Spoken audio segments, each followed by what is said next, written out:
ఎలా ఉన్నారు అందరూ? మీరు కనుక నా వీడియోని ఫస్ట్ టైం చూస్తుంటే సబ్స్క్రైబ్ చేయడం మాత్రం మర్చిపోకండి. ఈ వీడియోలో చీజ్ బాల్స్ ఎలా ప్రిపేర్ చేయాలో ఈజీగా, సింపుల్గా, టేస్టీగా నేనైతే మీకు చూపించేస్తాను. వీడియో అయితే లాస్ట్ వరకు చూడండి. ఈ చీజ్ బాల్స్ అయితే టింకు మా కోసం స్పెషల్గా చేశాడనమాట. టేస్ట్ అయితే అద్దిరిపోయింది. ఇంకెందుకు ఆలస్యం, ప్రాసెస్లోకి వెళ్దాం, వచ్చేయండి. చీజ్ బాల్స్కి మేమైతే 1 kg బోన్లెస్ చికెన్ అయితే తీసుకున్నాం అనమాట. దీనికి ఓన్లీ బోన్లెస్ చికెనే కావాలి. సో దీన్ని నీట్గా వాష్ చేసుకొని ఇలా చిన్న చిన్న పీసెస్గా అయితే కట్ చేసుకోవాలి. ఫస్ట్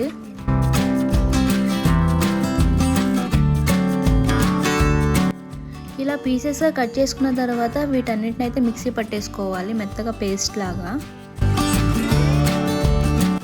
వీడియోలో చూస్తున్నట్టు ఇంత పేస్ట్గా అయ్యేంత వరకు అయితే మిక్సీ పట్టాలి. అండ్ నెక్స్ట్ బ్రెడ్ క్రమ్స్ కోసం బ్రెడ్స్ని అయితే ఇలా హీట్ చేసి 2 sides హీట్ చేసి మిక్సీ అయితే పట్టేసుకోవాలి.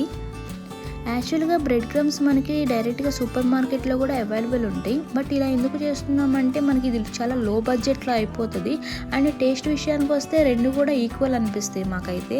ఇంకా ఎవ్రీ టైం మేము చేసేటప్పుడు ఇదే ప్రాసెస్ అయితే ఫాలో అవుతాం.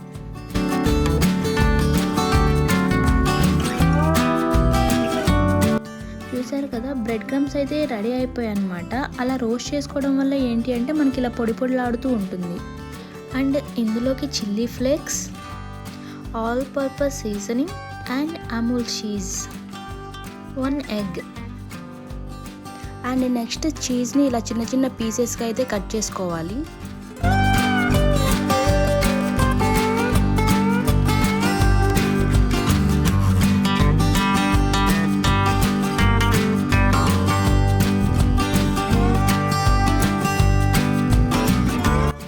ముందుగా మనం మిక్సీ పట్టుకున్న చికెన్లోకి చిల్లీ ఫ్లేక్స్,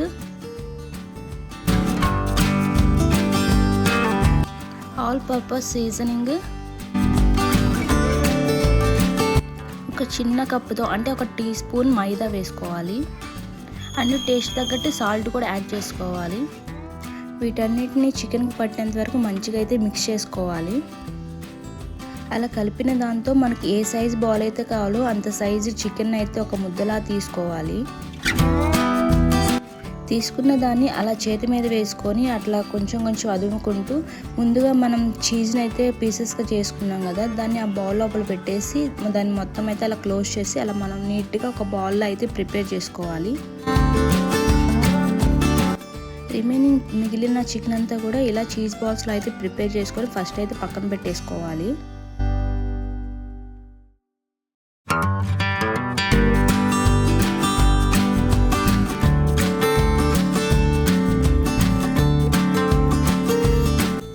అండ్ నెక్స్ట్ ఎగ్ని ఇలా నీట్గా బ్లెండ్ అయితే చేసుకోవాలి.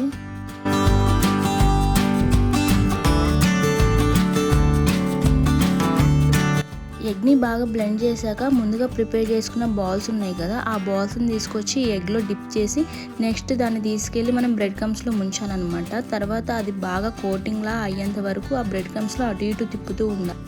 అలా చేసిన దాన్ని పక్కన ఒక ప్లేట్లో అయితే పెట్టేసుకొని ఇంకా రిమైనింగ్ బాల్స్ ఉన్నాయి కదా, ఆ బాల్స్ అన్నీ కూడా సేమ్ యాజ్ ఇట్ ఈజ్ ఇదే ప్రాసెస్ అయితే ఫాలో అవుతూ ఉండాలి.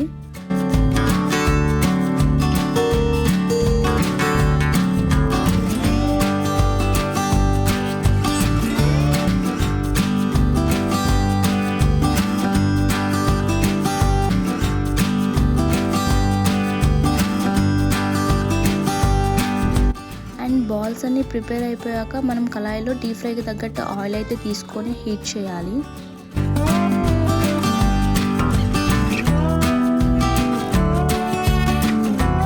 ఆయిల్ హీట్ అయ్యాక మనం ముందుగా ప్రిపేర్ చేసుకున్న చీజ్ బాల్స్ని ఒక్కొక్కటిగా వేసుకుంటూ లో ఫ్లేమ్లో పెట్టి మెల్లగా అటు ఇటు తిప్పుకుంటూ ఫ్రై అయితే చేసుకోవాలి.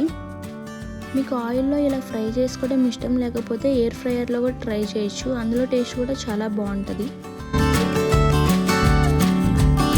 గోల్డెన్ కలర్ వచ్చేంత వరకు ఫ్రై చేసుకున్న వాటిని తీసుకొని ఒక టిష్యూ పేపర్ మీద అయితే ప్లేస్ చేసుకోవాలి. ఇలా టిష్యూ మీద తీసుకోవడం వల్ల ఏంటి అంటే అందులో ఎక్సెస్ ఆయిల్ ఉంటే ఆయిల్ అంతా దాన్ని పీల్ చేసుకుంటుంది అనమాట. అప్పుడు మనకు తినేటప్పుడు అంత ఆయిలీగా మన నోటికైతే తగలదు. ఇలా చేసుకున్న వాటిని మనం మయోనీస్ సాస్లో కానీ టమాటో సాస్లో కానీ నంచుకొని తింటే అబ్బా టేస్ట్ అయితే సూపర్ ఉంటుంది. ఇంతే అండి, ప్రాసెస్ చాలా సింపుల్గా ఉంది కదా. వీడియో కనుక నచ్చితే ఒక లైక్ కొట్టేయండి.